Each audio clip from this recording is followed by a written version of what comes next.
Hi friends, welcome to Aadukalam channel football news update. Video பார்க்குற friends ஒரு Thums அப் கொடுத்து support பண்ணுங்க.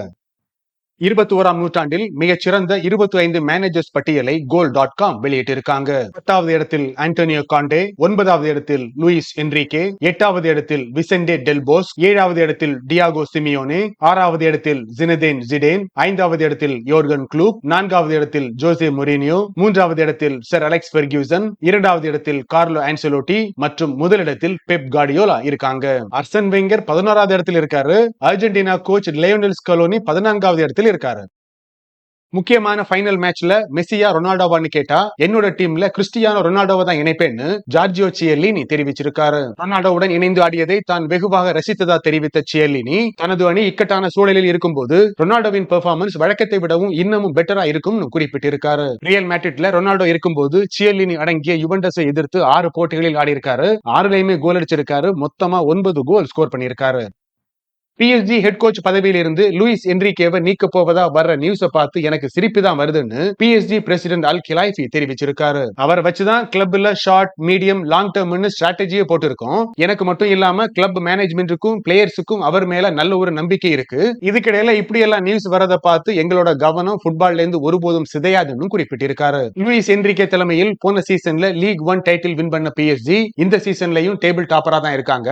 ஆனா நடப்பு சீசன் சாம்பியன்ஸ் லீக்ல இதுவரை ஆடி 5 போட்டிகளில் வெறும் 1ல மட்டும்தான் வின் பண்ணிருக்காங்க. பாயிண்ட்ஸ் டேபிள்ல 25வது இடத்துலயும் இருக்காங்க. இதனாலதான் சாம்பியன்ஸ் லீக் அடுத்த ரவுண்டுக்கு PSG குவாலிஃபை ஆகலன்னா என்ரிகேயை சாக் பண்ண போறதா பத்திரிகையில் இஷ்டத்துக்கு எழுத ஆரம்பிச்சிருந்தாங்க. அதற்கு அல் கிலாய்ஃபி இப்ப மறுப்பு தெரிவிச்சிருக்காரு.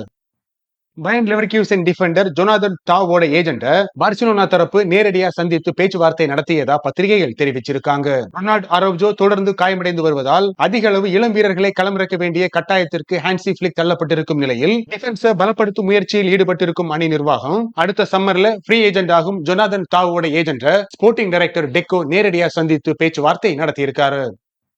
இஸ்லாம் மதத்திற்கு மாறுவதில் கிறிஸ்டியானோ ரொனால்டோ உண்மையிலேயே மிகுந்த ஆர்வமுடன் இருப்பதா Al Nassr goal keeper Waleed Abdullah தெரிவிச்சிருக்காரு. என்ன நியூஸ்டா சொல்ற, மெண்டலான்னு கேக்குறீங்கல்ல? இந்த நியூஸ படிச்சப்ப எனக்கும் அப்படிதான் இருந்துச்சு ஃப்ரெண்ட்ஸ். அதனால உங்களுக்கு எதுவும் கேட்கணும்னா அல் நாசர் கோல் கீப்பரை கேளுங்க.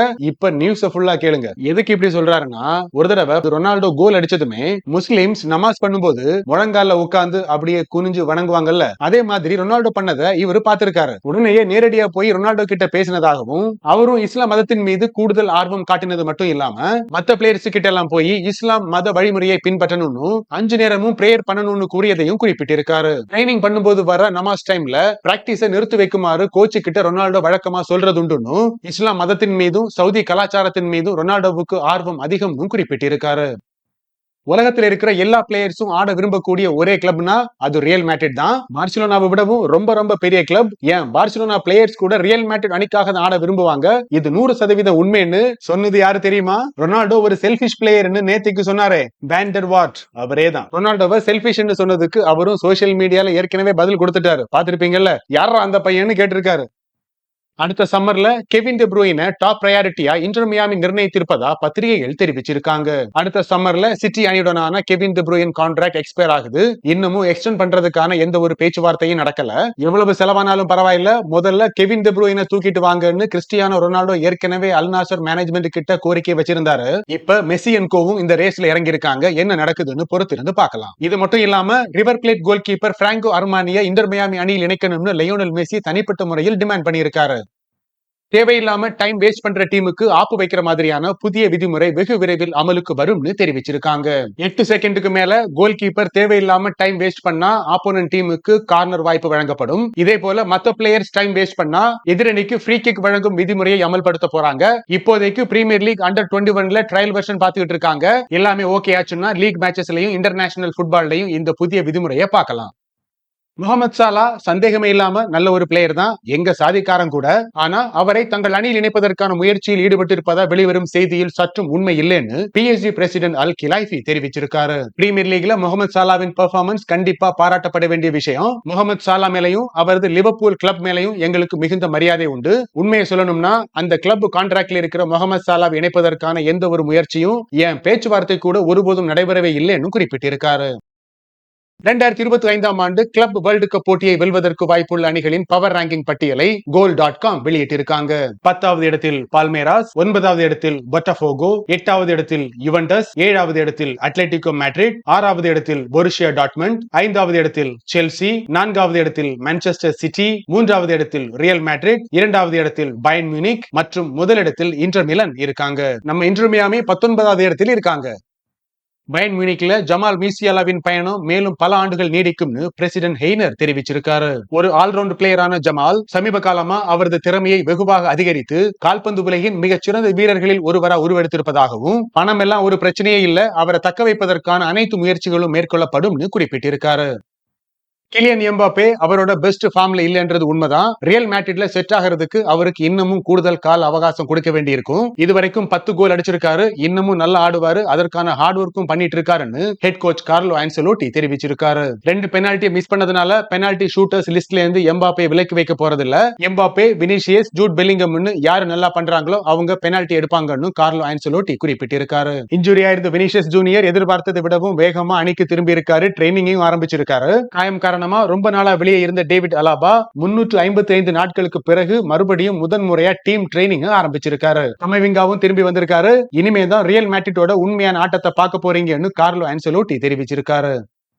இன்டர் மியாமி அணியுடனான கான்ட்ராக்ட லியோனல் மெஸ்ஸி கண்டிப்பா எக்ஸ்டெண்ட் பண்ணுவாருன்னு கோ ஓனர் யோர்கே மாஸ் தெரிவிச்சிருக்காரு. நான் இதுக்கு முன்னாடியும் பல தடவை இதையே சொல்லியிருக்கேன். 2026ல இன்டர் மியாமி அணியின் புதிய ஸ்டேடியம் திறப்பு விழாவின் போது என் பக்கத்துல இன்டர் மியாமி வீரரா லியோனல் மெஸ்ஸி உட்கார்ந்திருப்பாரு. அவரோட ஃபிட்னஸ் ஒத்துழைக்கிறதா இருந்தா எங்க டீம் பிளேயராவே அணியில் தொடர்வாருன்னு குறிப்பிட்டிருக்காரு. மெஸ்ஸி கிட்ட பல தடவை தனிப்பட்ட முறையில் பேசியிருக்கேன். அணி சார்பா நாங்க எதிர்பார்த்த ரிசல்ட்டை ஏற்கனவே மெஸ்ஸி கொடுத்துட்டாரு. இது இன்னமும் தொடரவே விரும்புவதா குறிப்பிட்டிருக்காரு. பால்மேராஸ் அணியில் இடம் பிடித்திருக்கும் வில்லியம் எஸ்டாவோட பெர்ஃபார்மன்ஸ் தன்னை ஆச்சரியப்பட வைத்திருப்பதாகவும், சில நேரங்களில் இவரோட பெர்ஃபார்மன்ஸ் பார்க்கும்போது லாமின் யமால் போன்று இருப்பதா தெரிவித்த ரொனால்டோ நசாரியோ, வயசு வெறும் 17 தான் ஆகுது, வெகு விரைவில் உலகத்தரம் வாய்ந்த வீரரா உருவெடுப்பாருன்னு, கிளப் வேர்ல்டு கப்ல சூப்பரான பெர்ஃபார்மன்ஸ் கொடுத்துட்டு தொடர்ந்து செல்சி அணியில் அடுத்த சீசன்ல இணைவாருன்னு தெரிவிச்சிருக்காரு. வில்லியம் எஸ்டாவை இடம்பெற்றிருக்கும் பால்மேராஸும் லியோனல் மெஸ்ஸியின் இன்டர் மியாமி ஒரே குரூப்ல தான் இருக்காங்க. பிரேசில்ல எஸ்டாவோக்கு மெஸ்ஸினியோன்னு இன்னொரு பேரும் இருக்கு. இப்ப ஒரிஜினல் மெஸ்ஸி எதிர்த்து இவர் ஆட போறாரு. PSG பொறுத்த வரைக்கும் எம்பாப்பே உண்மையிலேயே ஒரு ஸ்டார் பிளேயர் தான். ஆனா ரியல் மேட்ரிட்ல வினிசியஸ் ஜூனியர், ஜூட் பெல்லிங்கம், ரோட்ரிகோன்னு மேலும் பல ஸ்டார் பிளேயர்ஸ் இருக்காங்க. இங்க வந்து PSG மாதிரியான சூழலை எதிர்பார்க்க முடியாதுன்னு அதே வேண்டர் வார்ட்ஸ் தெரிவிச்சிருக்காரு. திடீர்னு புதிய லீக்ல புதிய கிளப்ல வந்து பெஸ்ட் பெர்ஃபார்மன்ஸ் கொடுத்து ஷைன் பண்றதுக்கு அவர் என்ன ரொனால்டோவான்னு கேட்ட வேண்டர் வார்ட்ஸ், ரியல் மேட்ரிட்ல கிறிஸ்டியானோ ரொனால்டோ வந்தப்ப பெனால்டிஸா ரொனால்டோவை கூப்பிடு, ஃப்ரீ கிக்கா அதுக்கும் ரொனால்டோவை கூப்பிடுன்ற சிச்சுவேஷன் தான் இருந்துச்சு. அவரை மாதிரி சோலோ பிளேயரா எம்பாப்பேயால வர முடியாது. வேணும்னா இருக்கிற ஸ்டார் பிளேயர்ஸ்ல எம்பாப்பே ஒருவரா இருக்கலாம்னு குறிப்பிட்டிருக்காரு. 21ஆம் நூற்றாண்டில் மிகச்சிறந்த 25 கால்பந்து வீரர்களின் பட்டியலை goal.com வெளியிட்டிருக்காங்க. 10வது இடத்தில் செர்ஜியோ ராமோஸ், 9வது இடத்தில் ஜியான் லூயிகி புஃபோன், 8வது இடத்தில் செர்ஜியோ புஸ்கெட்ஸ், 7வது இடத்தில் லூகா மாட்ரிச், 6வது இடத்தில் ரொனால்டினியோ, 5வது இடத்தில் ஜினேடின் ஜிடேன், 4வது இடத்தில் ஆண்ட்ரே இனியஸ்டா, 3வது இடத்தில் ஜாவி, 2வது இடத்தில் கிறிஸ்டியானோ ரொனால்டோ, முதலிடத்தில் லியோனல் மெஸ்ஸி இருக்காங்க. லெவண்டோவ்ஸ்கி 13வது இடத்திலும், டோனி க்ரூஸ் 16வது இடத்திலும், கரீம் பென்சிமா 19வது இடத்திலும் இருக்காங்க. வெயின் ரூனி 24வது இடத்தில் இருக்காரு.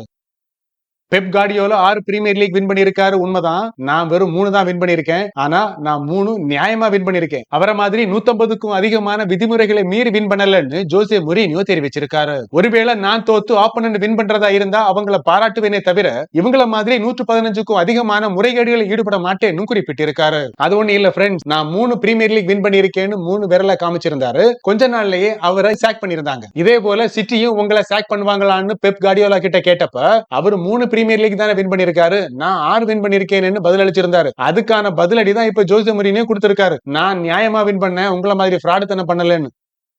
பார்சிலோனால நான் இந்த அளவு மிகப்பெரிய வெற்றியாளனா உருவாவதற்கு காரணமா இருந்தது 2 பேரு. ஒன்னு பெப் கார்டியோலா, அவர் கூட சேர்ந்து பல சாதனைகள் படைச்சிருக்கோம். இன்னொன்னு ரொனால்டினியோ. எனது வெற்றிக்கு அவர் எந்த அளவு உறுதுணையா இருந்தாருன்னு உங்களால கற்பனை கூட செய்து பார்க்க முடியாதுன்னு லியோனல் மெஸ்ஸி தெரிவிச்சிருக்காரு. பார்சிலோனால மறக்க முடியாத தருணம்னா பல விஷயங்களை சொல்லிட்டே போலாம். குறிப்பா டீமா சேர்ந்து பல டிராபிஸ் வின் பண்ணது, அதுலயும் ஒரு சீசன்ல 6 டிராபிஸ் வின் பண்ணதை மறக்கவே முடியாதுன்னு, இதே போல சில மோசமான தருணங்களும் உண்டுன்னு மெஸ்ஸி குறிப்பிட்டிருக்காரு. பார்சிலோனா ரசிகர்களுக்கு சொல்ற சொல்றது ஒன்னே ஒண்ணுதான், உங்க எல்லாரையும் ரொம்பவே மிஸ் பண்றேன். இன்னைக்கு இல்லைன்னா என்னைக்காவது ஒரு நாள் வெகு விரைவில் உங்க எல்லாரையும் சந்திப்பேன். உலகின் மிகச்சிறந்த கால்பந்து அணியான பார்சிலோனாவின் ஒரு அங்கமாக இருப்பதை என்னை போலவே நீங்களும் பெருமையா தான் ஃபீல் பண்ணுவீங்கன்னு உணர்வதா மெஸ்ஸி தெரிவிச்சிருக்காரு. பார்சிலோனாவை பொறுத்த வரைக்கும் 2வது இடம் என்ற பேச்சே கிடையாது. எப்பவுமே முதல் இடம் தான். டைட்டில் வின் பண்றதையும் தாண்டி கடைசி வரைக்கும் உயிர் மூச்சு உள்ள வரைக்கும் கடுமையா போராடணும். பார்சிலோனா ஜெர்சி அணிந்து களமிறங்கும் ஒவ்வொரு வீரருக்கும் இதுதான் அழகுன்னு மெஸ்ஸி தெரிவிச்சிருக்காரு.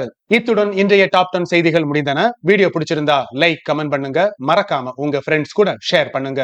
Thank you friends.